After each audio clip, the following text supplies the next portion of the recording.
Antes que nada, un saludo afectuoso a todos, deseándoles este año lo mejor a todos ustedes, mis queridos amigos,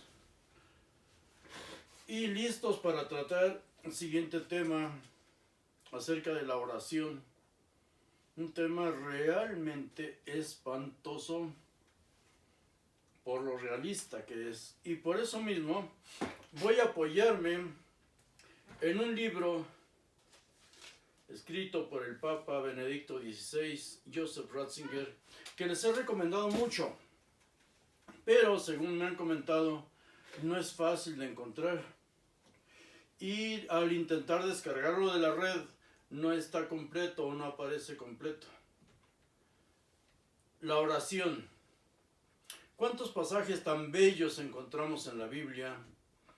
Pide y se te concederá. Es lo que más nos repiten las iglesias. Pero, ¿de verdad? Y sobre todo, ¿por qué a él no lo escuchó su padre? Hay una razón. Teológicamente hablando hay una razón. Históricamente su crucifixión está justificada en el mismo letrero que le pusieron arriba de la cruz. Pero vamos a ver cómo lo analiza un teólogo de verdad. Benedicto XVI, Joseph Ratzinger, un hombre que dedicó toda su vida al estudio de eso y de mucho más, un hombre muy culto. La oración. Hay pasajes, hay cosas difíciles de entender, por eso estos temas, mi página en sí, no es asimilable para todo el mundo, no es siquiera recomendable para menores de edad. Y digo esto por personas menores de edad, adultos, pero con una mentalidad llena de sentimientos encontrados, de ilusiones, pero habemos muchos, sobre todo militares, en el ejército. Lo que nos dicen a nosotros cuando entramos a un cuartel, a una institución, una escuela militar, el adoctrinamiento que recibimos, no solo hay adoctrinamiento religioso,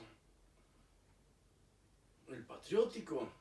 Él era un patriota, por eso sufrió lo que sufrió. ¿Cuántos hemos sido militares? Hemos sido, como yo, formados en el ejército. Un jovencito de 16, 17 años que entra en una escuela militar. Y está, como yo, más de 10 años, 11 estuve. Hombres y mujeres en Israel, porque en Israel el servicio militar es obligatorio para hombres y mujeres. Basta con escuchar una marcha militar para que nos vuelva a hervir la sangre. Eso es adoctrinamiento, eso. Y quienes han sido militares, mexicanos, colombianos, he escuchado esta marcha en todos los ejércitos.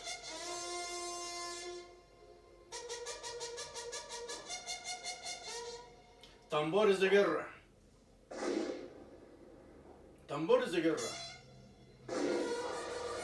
Si viviste eso, fuiste militar, servicio militar, obligatorio, voluntario,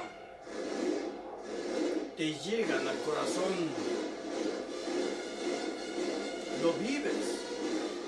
Al escuchar esta sola marcha, vuelves a vivir lo que te enseñaron cuando eras un jovencito. Y eso es lo que dice Jesús. Tienes que dejar a tu padre y a tu madre y seguir una causa. Renacer de nuevo, un nuevo espíritu. Pero todos lo podemos entender, absolutamente todos, sobre todo yendo de la mano de una persona que ha estudiado tanto como Joseph Ratzinger. Y teniendo en cuenta que nuestra página, queridos amigos, nuestra, porque estamos aquí, es para adultos. Y porque nosotros educamos hijos, algunos ya como abuelos, educamos en las instituciones, educamos a triunfadores, no, como les llaman hoy, generación de cristal. Yo no, yo creo en la juventud de sexos bien definidos. Y si aman a otras personas o de su mismo sexo, su sexualidad es muy íntima, es muy suya.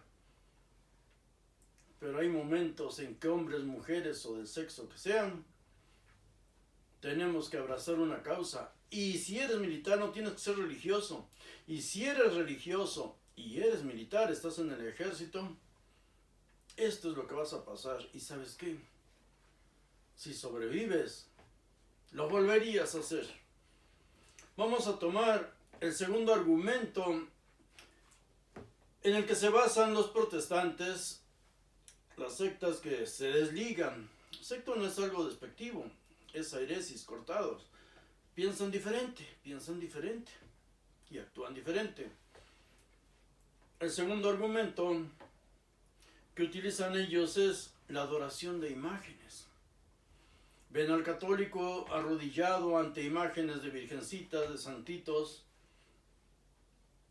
y les dicen, ¿tiene base bíblica? Porque mira, y abren su Biblia y te dicen que no debes adorar imágenes, no debes ser idólatra. Y el católico que responde, nosotros no adoramos, nosotros veneramos. Sí, pero también está escrito ahí, no te arrodillarás ante ellas, ni las adorarás. Y los vemos no solo arrodillándose, los vemos golpeándose, sangrándose a sí mismos. ¿Eso querría él que se sacrificó? ¿O no se sacrificó? ¿O no lo creemos? Esto es serio. ¿A quién orar? No a vírgenes, no a santos. ¿Orar a Jesús o a su Dios? ¿Son la misma persona? Esa es la teología, pero no es lo que está escrito en sus libros. Orar a su Dios, al Dios de Jesús, es orar al Dios de los judíos. Y los judíos han sufrido quizá como ningún otro pueblo en el mundo, sobre todo porque son el pueblo más añejo que existe. Y qué mayor dolor que el que vivieron como pueblo en el Holocausto. Vamos a tratar ese tema por separado, pero hoy hablemos del Holocausto respecto a la oración. ¿Acaso los judíos no saben rezar? Es el pueblo de Jehová, es el pueblo de Yod-Hei Vav-Hei, como le queramos llamar. ¿Por qué no los escuchó? Millones, según sus propias cifras, 6 millones de judíos fueron quemados en ese holocausto. Estaban en galeras, estaban en bodegas. De ahí los llevaban desfilando frente a todos, rumbo a la hoguera, rumbo al horno. Físicamente olían, aspiraban el humo de sus familiares, sus amigos, sus compañeros, su nación, su pueblo. No saben rezar,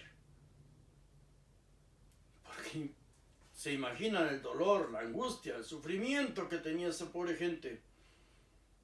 Y no los escuchó. Y no los salvó. ¿Los ha salvado alguna vez? ¿Ha defendido a su pueblo alguna vez?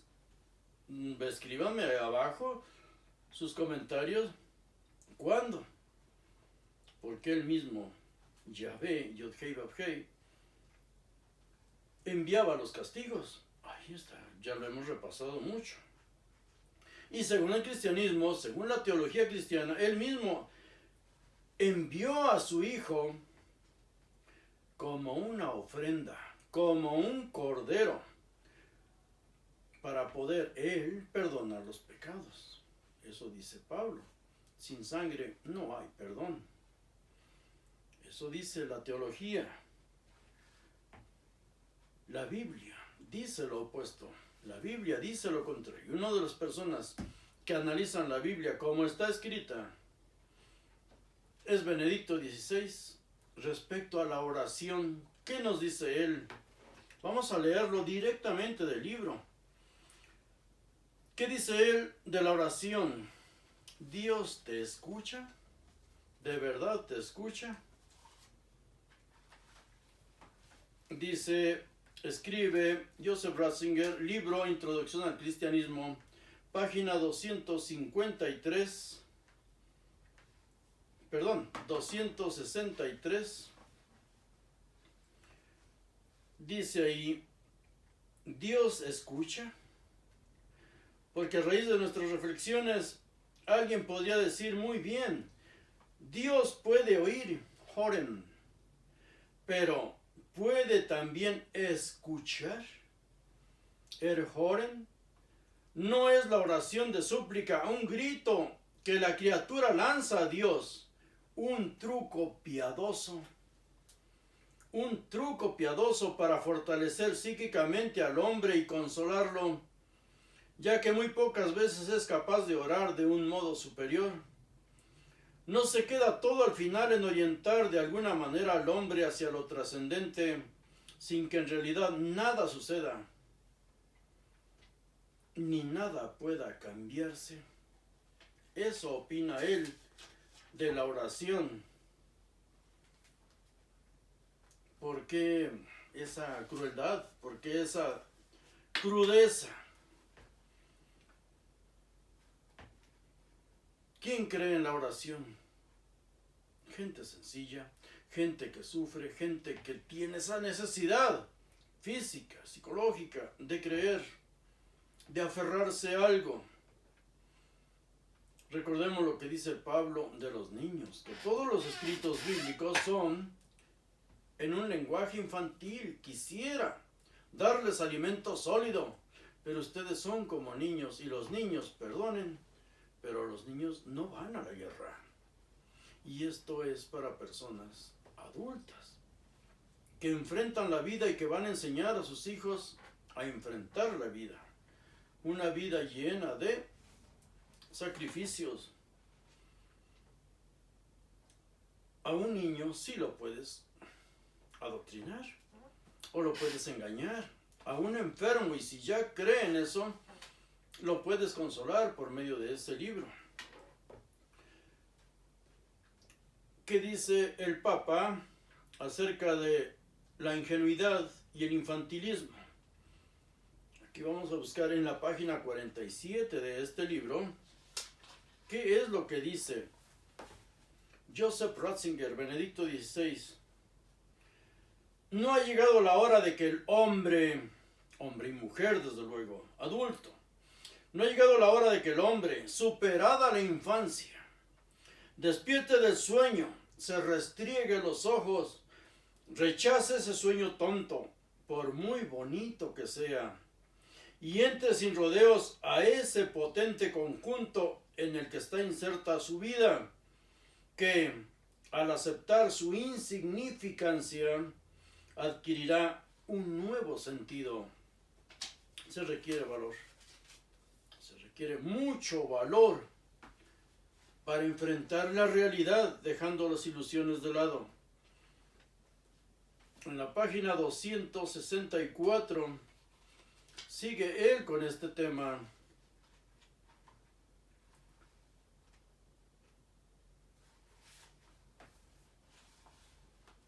¿Qué nos dice él? Creo que me equivoqué de página. No, 264, ok.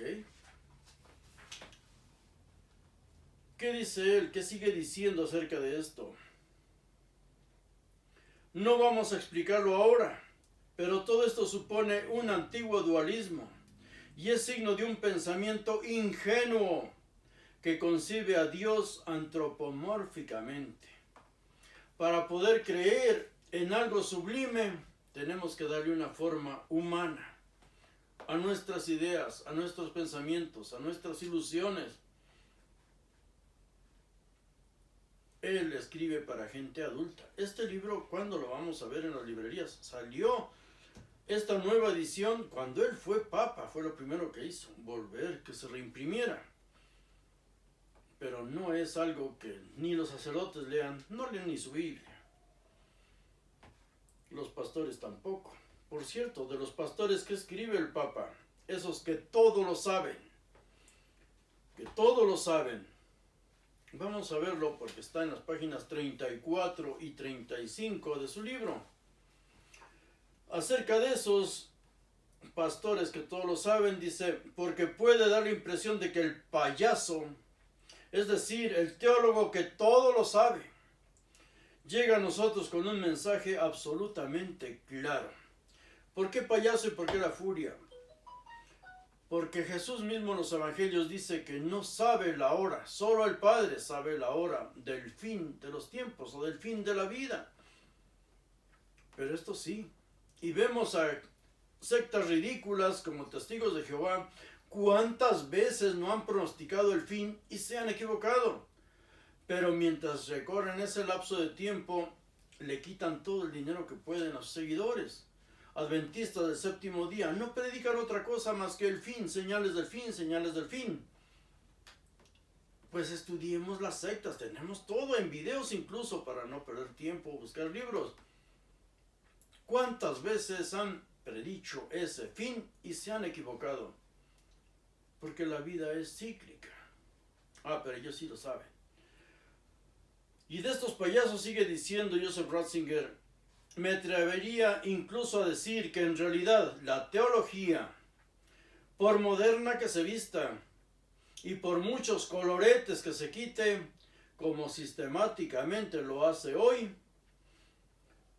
y en muchas partes suscita solo una esperanza que no deja de ser ingenua.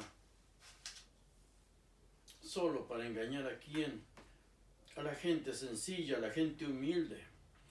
Quien tome la cosa en serio se dará cuenta no solo de lo difícil que es traducir esos libros, sino también de lo vulnerable que es su propia fe, que al querer creer, experimentará y reconocerá en sí misma el inquietante poder de la incredulidad. Mientras más lees,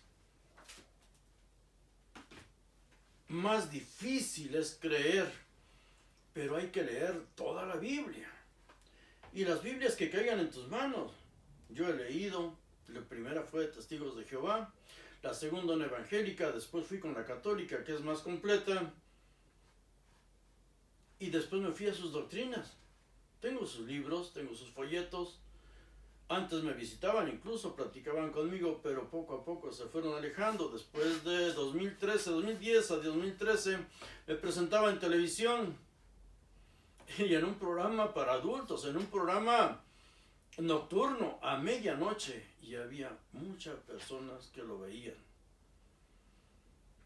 Pero se terminó porque fui chocando con los directivos del canal de televisión. En ese entonces era Canal 5, hoy es 51, 50.1 me parece que es, ya ni lo veo, de coraje. Bueno, respecto a la oración, Dios escucha,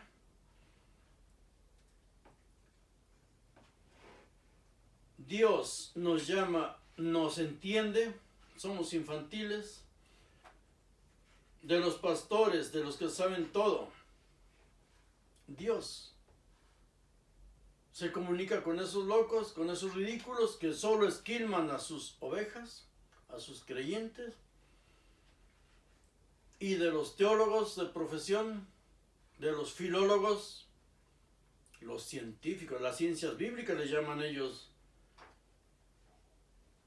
Antonio Piñero escribió, o por lo menos lo he visto en videos, que llama a Jesús un Mesías fracasado. Pero no fue él el primero que lo escribió. El primero que escribió eso, porque este libro es de 1969, fue Joseph Ratzinger. Llama a Jesús un Mesías fracasado. ¿Dónde? Página 179. Vamos a ver por qué, o si es verdad que Joseph Ratzinger, el Papa de la Iglesia Católica, líder de más de 1 millón de católicos y un teólogo de verdad. ¿Qué escribió de Jesús? Veamos más bien cuál fue su itinerario. Jesús fue crucificado y murió como un fracasado por motivos que no podemos reconstruir. Después, sin que sepamos realmente cómo, surgió la fe en la resurrección. Solo podemos hacer hipótesis. Es decir, se creyó que vivía o que todavía significaba algo. Esa fe se fue desarrollando poco a poco y más tarde surgió en otro sitio una idea igualmente comprobable de que Jesús volvería al final de los tiempos como Hijo del Hombre o como Mesías. El paso siguiente consistió en relacionar retrospectivamente esta esperanza con el Jesús histórico, y con este objetivo se pusieron en su boca palabras que se referían a ella y la explicaban. Se presentaba el tema como si él mismo se hubiera anunciado como el Mesías o como el Hijo del Hombre que había de venir. De acuerdo con nuestro cliché, el mensaje pasó muy pronto del mundo semita al helénico, con consecuencias importantes. En el mundo judío se había predicado a Jesús con categorías judías, Hijo del Hombre, Mesías, que resultaban incomprensibles en el mundo heleno, y por eso se tuvo que recurrir a modelos intelectuales griegos. Se fue reconstruyendo a Jesucristo. 184, página 184. Dice: el sentido ha cambiado por completo al fracasado que pende de la cruz y que ni siquiera tiene un palmo de tierra donde apoyarse, al que ha sido despojado de sus vestidos, al que aparece abandonado hasta por Dios. A ese es a quien se dirige el oráculo. Tú eres mi hijo, yo te he engendrado hoy en ese lugar. Pídemelo y te daré en herencia a las naciones, en posesión los confines del mundo. Frases hermosas, pero Dios no los socorrió.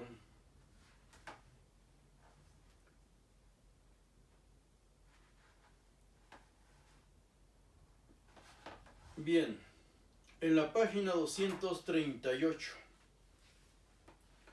sigue con este mismo tema. Para seguir adelante debemos ensanchar nuestra pregunta y tratar de aclarar dónde radica el sentido que el Nuevo Testamento da a la cruz. Empecemos reconociendo que para los discípulos de Jesús, la cruz fue sobre todo el final, el fracaso de su plan. Creyeron que Jesús, el Rey, que reinaría para siempre, y de repente vieron que eran compañeros de un ajusticiado.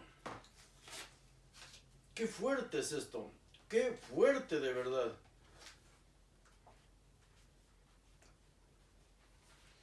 Qué fuerte, qué terrible suena, pero nosotros somos adultos.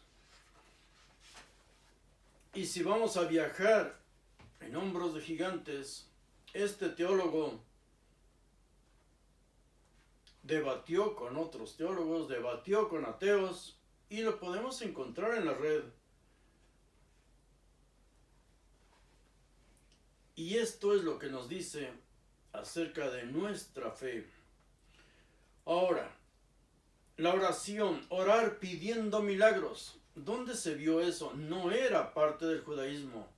Las oraciones de los judíos, y Jesús era judío, era pedir. Primero dar gracias por el año que terminaba y orar por el siguiente año. Pedir vida para un año, pedir vida. pero después se helenizaron, y una de esas sectas fue la de Pablo.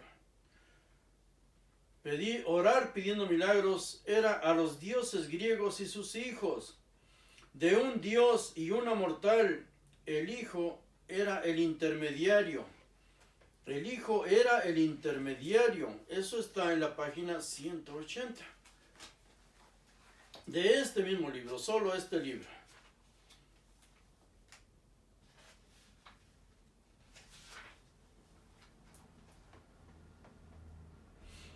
Dice, el hombre divino del helenismo se caracteriza por dos rasgos básicos: obra milagros y tiene origen divino, es decir, procede de Dios Padre de algún modo. Su origen medio divino, medio humano, lo hace Dios hombre u hombre divino. La aplicación a Jesús de la categoría de hombre divino hizo que se le aplicasen también los dos rasgos que la caracterizaban.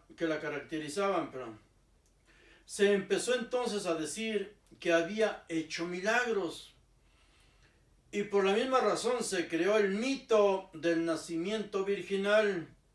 Ambas cosas contribuyeron a concebir a Jesús como hijo de Dios, ya que ahora parecía que Dios era míticamente su Padre. La fe de la iglesia primitiva siguió esta huella mítica hasta que el concilio de Calcedonia, que lo tenemos en la red y hasta en YouTube, la fe de la iglesia primitiva siguió esta huella mítica hasta que el concilio de Calcedonia consolidó definitivamente todo en el dogma. Ahora tienes que creerlo porque yo lo dispongo. Con su idea de la filiación ontológica divina de Jesús. Este concilio dogmatizó el mito mediante la idea del origen ontológico divino de Jesús y lo rodeó de una erudición tan abstrusa que las propias expresiones míticas acabaron convirtiéndose en el núcleo de la ortodoxia, y de esta forma se cambió radicalmente el punto de partida. Se fue reconstruyendo ese mito. Lo dice el Papa: no me maldigan a mí, ni a él, pues ¿por qué? La reflexión histórica ve en todo eso un absurdo edificio que aceptan actualmente los creyentes gregarios, la gente más pobre, la gente más humilde, la gente más sencilla, la gente más ignorante. Lo dice Joseph Ratzinger. El cristianismo no es la prédica de un Dios, es la prédica del predicador. El cristianismo no predica al Dios de Jesús, predica a Jesús, que presumiblemente predicaba a su Padre, y lo tenemos en la página 189.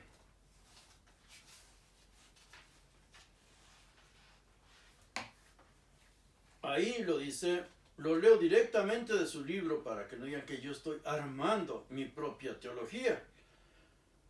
Dice, ya no se habla simplemente de la acción, de la obra, de las palabras y de la doctrina de Jesús, sino que se dice que su doctrina es el mismo. Él fue convertido en un Dios. Su lucha, su muerte,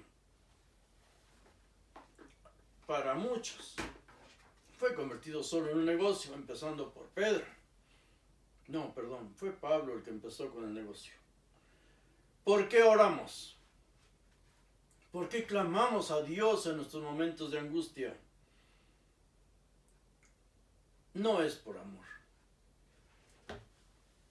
Se diga lo que se diga, y veamos cómo oran las sectas y todas las religiones en sí, porque hablan muy bonito. Pero afortunadamente, ellos mismos se exhiben, ellos mismos suben sus videos, llegan a lo más grotesco, ridiculizan lo más sagrado, bailes, revolcarse en el piso, lastimarse a sí mismos. ¿Quién que los ame se sentiría orgulloso, sentiría gusto, con eso. Si un Padre eterno, divino tenemos, tanto batalló para convertirnos en seres humanos, para que nosotros actuemos como animales, despreciemos nuestra misma envoltura, nuestra misma carne, la martiricemos, creyendo que con eso lo vamos a agradar. Supuestamente fuimos hechos a imagen y semejanza suya.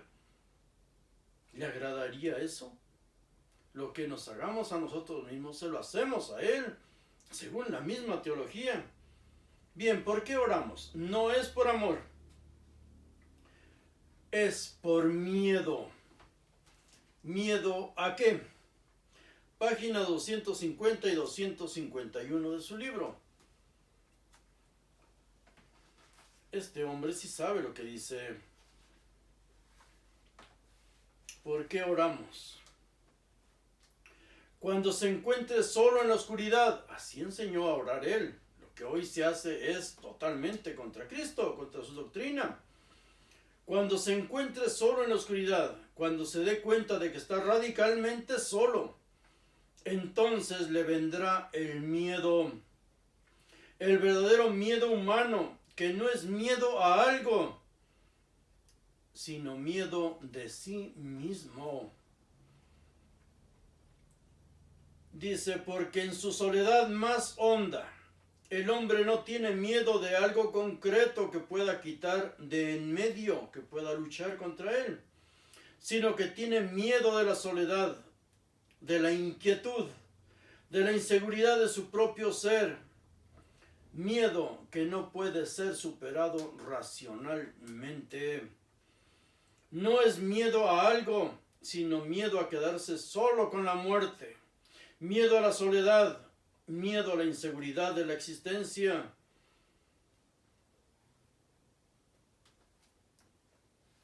Y aquí nos aclara algo muy importante, porque somos engañados, sobre todo cuando no nos gusta leer, cuando no leemos. Yo he dedicado 30 años de mi vida a estudiar todo esto, y créanme, los últimos 20 ha sido algo obsesivo para mí. Estudiaba para mí, pero empecé después a compartir con un grupo de personas, luego con otro, y poco a poco lo he llegado a compartir con ustedes, y les agradezco que estén aquí, que me acompañen. Pues bien, por eso se comprende que en el Antiguo Testamento solo se utiliza una palabra para designar el infierno y la muerte. Ese es nuestro miedo. Ese es nuestro miedo. Se utiliza una sola palabra para designar el infierno y la muerte en el Antiguo Testamento, el Seol, porque para él, el hebreo, ambas son lo mismo. La muerte es pura y simplemente soledad, y el infierno es esa soledad en la que el amor no puede entrar. Esto debemos de analizarlo nosotros, después analizarlo poco a poco. Es fuerte, es muy fuerte. Nos obliga así a pensar, a enfrentarnos a nosotros mismos, El dar limosna, repartir dinero, primero era a los sacerdotes, pero siempre tienes que dar dinero a algo, sacrificar un animal, algo, alguien que pague por ti. Al dar dinero, crees que tu dinero va a trabajar por ti, lo que tú no haces. Oramos porque tenemos miedo. Oramos porque no somos buenos seres humanos. La respuesta está en la Biblia, sí, está en la Biblia. Mateo 22:36 dice, ¿cuál es el mayor mandamiento de la ley? Le preguntan a Jesús, ¿cuál es el mayor mandamiento de la ley? Porque Jesús vino a respetar la ley, vino a darle cumplimiento, o sea, a obedecerla, no a quitarla. Él a eso vino. En el versículo 37 dice, recita el Shema Israel.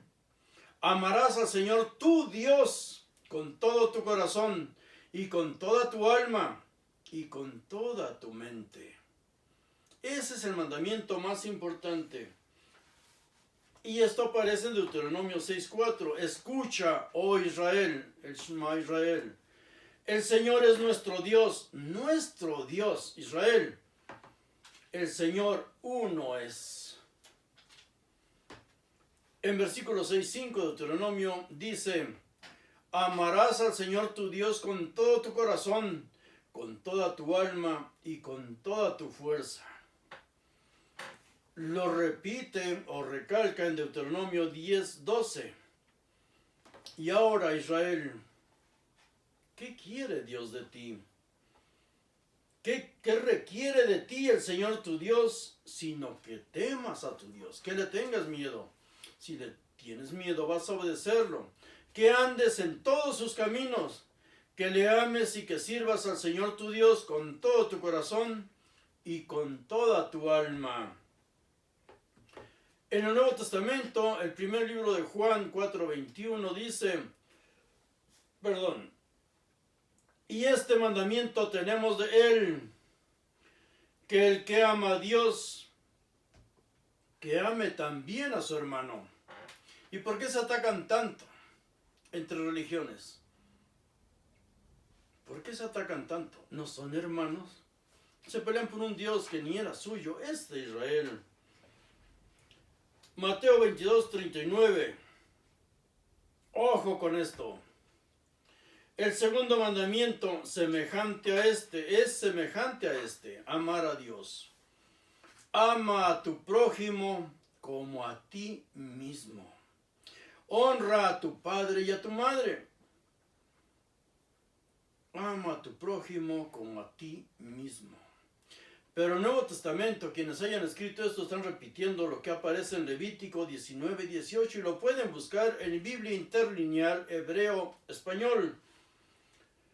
Dice, no te vengarás ni guardarás rencor a los hijos de tu pueblo, estamos hablando del Dios de Israel, el Dios de él, sino que amarás a tu prójimo como a ti mismo, yo, el Señor. Y en hebreo dice yo, Yod Hei Vav Hei. Eso es lo que dice, ahí está todo. Todo se repite el Antiguo Testamento. En Mateo 19:19 dice, honra a tu padre y a tu madre, y amarás a tu prójimo como a ti mismo. No debemos de perdernos de este punto. Primero, ¿quién es tu prójimo? Y otra, tienes que amarlo como a ti mismo. Amarte tú, respetarte tú, no denigrarte tú. No es lo que hacen las religiones hoy. Con humillarse agradan a Dios. Eso no es lo que está en la Biblia, ni en el Nuevo, ni en el Antiguo Testamento. Si crees en un Dios que te creó a su imagen y semejanza, al denigrarte tú, revolcarte tú, humillarte tú, besando los pies de otros líderes religiosos, lo estás denigrando a Él, que presumiblemente representas. Ama a tu prójimo como a ti mismo. Quien ama más al prójimo que a él mismo es al que se le llama justo sufriente. Lo dicen los griegos, Platón lo escribe en su libro La República. Aparece este escrito de Platón entre los libros que estaban en Nag Hammadi. O sea, los cristianos leían toda la filosofía griega. Ellos estudiaban. Nosotros, ¿cuándo? Marcos 12:31 dice, el segundo mandamiento es este, amarás a tu prójimo como a ti mismo. No hay otro mandamiento mayor que estos dos, amar a Dios y amar a tu prójimo como a ti mismo. Lucas 10:27 y 28 repite exactamente las mismas palabras. ¿Quién fue el primero que escribió todo esto? Al fin judío, Pablo. Romanos 13:9 y 10. Porque esto no cometerás adulterio, no matarás, no robarás, no codiciarás y cualquier otro mandamiento. En estas palabras se resume. Toda la Biblia se resume en estas palabras que está repitiendo Pablo del Antiguo Testamento. Amarás a tu prójimo como a ti mismo. Esa es la clave. En Gálatas 5:14 escribe Pablo, quien haya escrito eso eran sus seguidores, es la doctrina de Pablo. Porque toda la ley en una palabra se cumple en el precepto: amarás a tu prójimo como a ti mismo. Las mismas palabras, Santiago 2:8, Mateo 22:40 y otros muchos. En Romanos 13:8 recalca: el que ama a su prójimo ha cumplido la ley. ¿Qué nos dice? Todo, leemos todo y es fascinante. Y si no hubiera llegado a esta conclusión, toda la Biblia te dice: sé un buen ser humano. No tendrás miedo al infierno, no tendrás miedo a ningún castigo si has sido un buen ser humano. Sé un buen ser humano, así no vivirás con miedo a un juicio. Nadie que es inocente tiene miedo cuando ve la ley pasar. Nadie le tienen miedo a la ley, solo aquellos que han cometido grandes pecados y deben empezar por amarse a sí mismos. Si cometieron muchas mujeres abortos, traiciones, engaños, adulterios, los hombres ni se diga. Si no empiezan por perdonarse a sí mismos, ¿cómo van a amar a otras personas? ¿Y cómo van a predicarte de amor si no se aman ellos mismos? En el video siguiente, ¿qué es servir a Yod-Hei Vav-Hei? ¿Cómo se le sirve a Dios? Y aclarar quién es el prójimo. Jesús ora a su Dios, ora a su Padre. ¿Por qué no lo escuchó? No solo oró, era tanto su dolor, tanto sufrimiento, la angustia. Sabía que lo iban a atrapar, que ya iban por él. Sudó sangre, oró y sudó sangre. ¿Por qué no lo escuchó? Teológicamente hay una respuesta.